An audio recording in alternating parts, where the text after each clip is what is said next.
Creating classroom community. Developing a strong classroom community is one of the most effective classroom management strategies. It is important for students to feel valued as individuals and to connect with their teacher and each other. Students need to feel safe and welcomed and that they are a part of a team. If students are able to feel safe, they can share ideas openly, take risks, and think freely. If a warm, welcoming environment is created, students are able to maximize their learning and reach their full potential. Intellectual climate. Set high expectations for all learners. Aim high for your students and set expectations for all learners. Provide necessary scaffolding to make sure that each student is reaching their full potential. I want to encourage collaboration so that students benefit from peer feedback and help each other improve. Students need regular opportunities to share their thoughts, make decisions, and reflect on their classroom experiences. So as teachers, it is important that we listen to our students. Allow students to take responsibility for their learning. I want my students to make decisions about how they learn best and allow for them to pursue their own interests. Social climate. I want my students to work together to come up with guidelines for a successful learning community. Once they have come up with several points, I want to write them on a poster and hang it up on the wall where my students can see it. Students will recite the classroom pledge they created every morning. I want to focus on having my students learn each other's names at the beginning of the year. So we will sing a lot of name songs and play name games the first few days of class.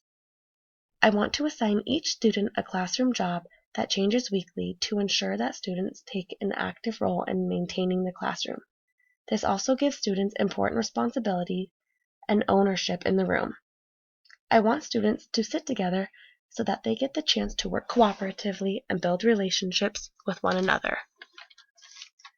I want my students to have one goal in mind that they have to work together to reach. For example, put a few marbles in a jar when the class does something exceptional, and when the jar is full, the class receives the pizza party.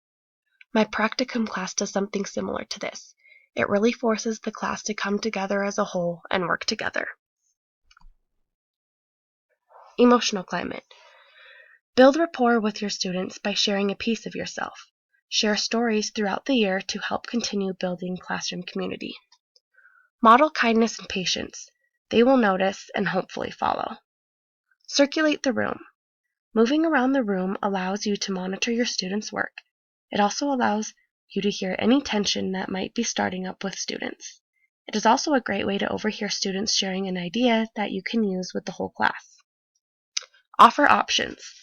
By giving students choices, we are letting them know that we respect their decisions. They feel like they are in power and are therefore more willing to complete the assignment. Sit with students. Sitting with students allows us to become a member of the group. This gives us the opportunity to ask questions, give input, or to just simply listen. Listen to music. Listening to music establishes a positive learning state and creates a desired atmosphere, as well as creating cozy areas. Physical climate. By placing the teacher's desk in the back of the classroom, a student-centered environment is created.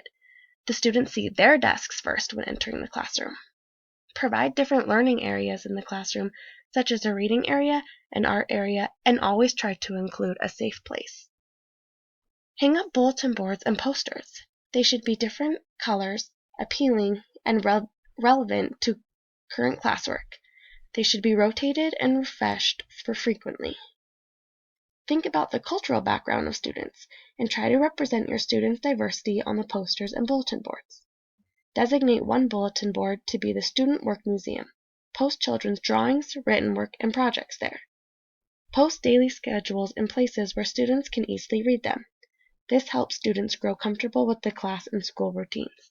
And for younger students, make a daily schedule that includes pictures. Conclusion.